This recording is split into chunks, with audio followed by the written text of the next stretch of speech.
Welcome back. Just before the break, we were talking to Francesca, our guest today, about the activities of Italian people who live in the United Kingdom, who have made their home in the United Kingdom.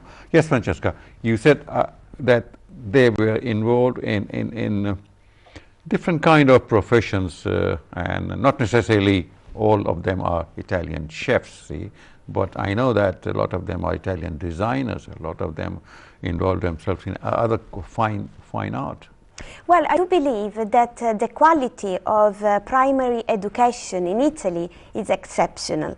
So when a young Italian comes to the UK, he brings lots of skills that he has learned at home. So that allows the young Italian to access to high level of jobs, not only in hospitality, so restaurant and bars and whatever, but also in art section and now also in the finance sector. Yes. So Italian people are very, in a way, they're creative and flexible. So their way of mind is very much appreciated because they can solve a problem in a creative way and maybe quickly. That's the good side of being an Italian, I think. They are artists, they are singers, and they're actors. And Italy has provided the world with very well-known artists, those who worked in Hollywood. These people who are living here, I mean, I know that there are hundreds and hundreds of Italian restaurants where people go and see. So are Bangladeshi restaurants, see, and now probably we'll have Italian Bangladeshi restaurants. I've been to some of them. So I was lucky enough to visit some of the Italian Bangladeshi places. Lots of them are around Tower Hamlets in London, but I've been also in other parts because I'm very curious about that. So when I see that, I always enter and speak with the owner. Do they offer some different kind of cuisine, or is it just the name is Italian Bangladeshi? Well, a lot of time I can see that the owner is not, is not typically with Italian things. So I can guess, and then when I ask, I find it out. But the menu is usually typical, so it's possible. Also because a lot of people have spent really time in Italy, so there was the opportunity for them to learn how to do things properly. Right. This is a good market. Just thought of it. See, the fusion of Bengali cuisine and Italian cuisine, and there should be a market for that on our high streets. See.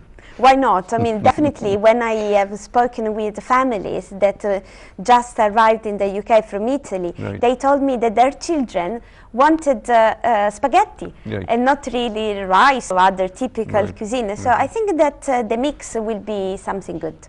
Pasta, pizza. Yes, pasta, pizza, and thousand. You know, Italy has a big variety of traditions. And being Sicilian myself, I know how the culture and the history can go into a plate. Before I forget, see, I did want to talk to you about Sicily because you are from that place. I see, Sicily has a very colorful history. See, it's part of Italy, but also it used to be part of some other cultures, isn't it? Absolutely. Sicily has an enormous history, very rich, because we were Greek, we were Roman, and then we were in a different nationality. We were Islamic. We were with the people from Norway and also the Normans. Sorry, the Normans, and also Spanish and also French. So there were so many things, and they are all reflected in how we behave, how we eat, how we speak, and everything. So the culture is really made. What is Sicily famous for? Well, I do believe that... I know not the mafia, but... No, definitely, because there are so many things. I think that Sicily has to be famous for its culture, and because it's really extraordinary. And if you go there and you visit the island, you will see, is it not only the biggest island of the Mediterranean, but it has the biggest amount of monuments and beautiful things to visit. So its richness is incredibly important. Great. Now we move from history to the present situation. See, you have an upcoming election that's on 4th of March, Italian elections, and people living in this country, Italians, including the native Italians and the people who come from Bangladesh and became Italians and now are part of this scene here, how are they going to take part in these elections? Because it's always a problem for those who are living abroad and they also have the desire to be contributing to their own homeland. How is the Italian government solving this issue? Well, there is the possibility to vote from abroad, and it all depends if the Italian that is living in this country is in the higher list of residents or not. So for those that are resident in this country, well, they will simply receive the ballot paper from the consulate at their address. So they will receive the paper, they have to vote, and then send it back on time. That is. So it will be quite easier. There is another possibility for those that are here for less than 3 months, and they are here because for more than 3 months, sorry, and they are here for study or for work reason. Then they can ask to vote here as well, and they have to ask the government to receive the ballot paper here. So there are a couple of bureaucracy procedures to do in this case. So the deadline is the 31st of January, and after that, until that is possible to request, to do the request to vote. So that will be quite important, because on the 4th of March, the entire government will be replaced. So basically the 2 chambers of Senate and deputies will be renewed. And at the moment, the political situation is quite confusing. So we don't know who will win, for example. It will be very, very complicated.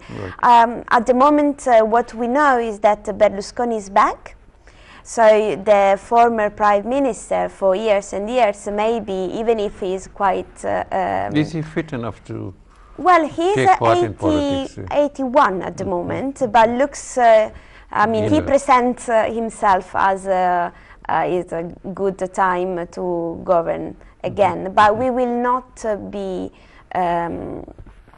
sure about what the vote will be, because what we know is that the political party that is leading the country at the moment, that is the Democratic Party, is called the Partito Democratico, didn't go really well in election in Sicily, because a couple of months ago there were elections in Sicily, and usually Sicily is treated as an example on how the Italian election might go.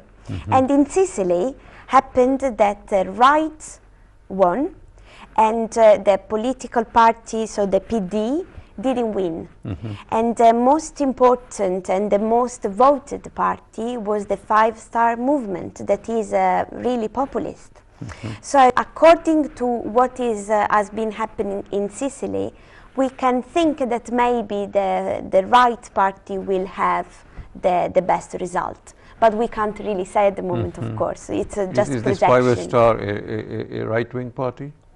Well, no, that's the main point, because the Five Star is mainly a young party with a lot of students and young people supporting, and it doesn't have a clear connotation on right or left. So there are all people that are not really clear about what to vote, and in Sicily they vote for Five Star Party. And to be honest, on the ground didn't really have the possibility to do very well. So when the Five Star government in a city or in a seat didn't go very well at the moment, so we can't really see how it will be. How do you distinguish between these three parties? Like, I mean, we have socialists and capitalists and all that, Conservative Party and the Labour Party, and there's smaller parties here, but not of great strength, having a lot of not great big bank vote. vote bank rather. But how is these three parties? I mean, how do you distinguish? What do they represent? Well, that is the main point, because in the past it was very clear what was left and what was right. But now things are more in central left and central right, and in the middle there are the 5 stars people. So that's the reason. At the moment the government is led by central left. So we will see what will going to happen, because Berlusconi is leading a coalition in center right. And in this coalition there is his party that is called Forza Italia, then there is a far right party that is called Lega Nord, so Northern League, led by Mr. Salvini, and then there will be another far right party that is Brothers of Italy by Giorgia Meloni. So 3 of them, they are going to form a coalition, and their aim is to win the election. But we can't really say what is going to happen, because if the far right wins and is not able to create a government, then there is the possibility that Italy has to organize other elections. Right. So it's not really clear what is going to happen, honestly. Well, in the past, you see, I mean, a long time ago, I think we had, in Italy, we had elections after elections after elections. It's 6, 7 elections. It's likely to be happening again.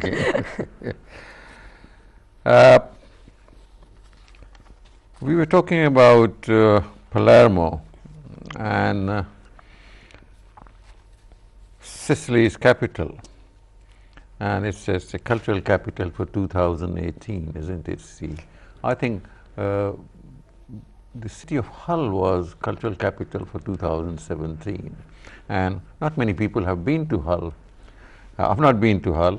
I've not been to Palermo, too. Yet. Yet, yes. You're right. See, you were there earlier this month, isn't it?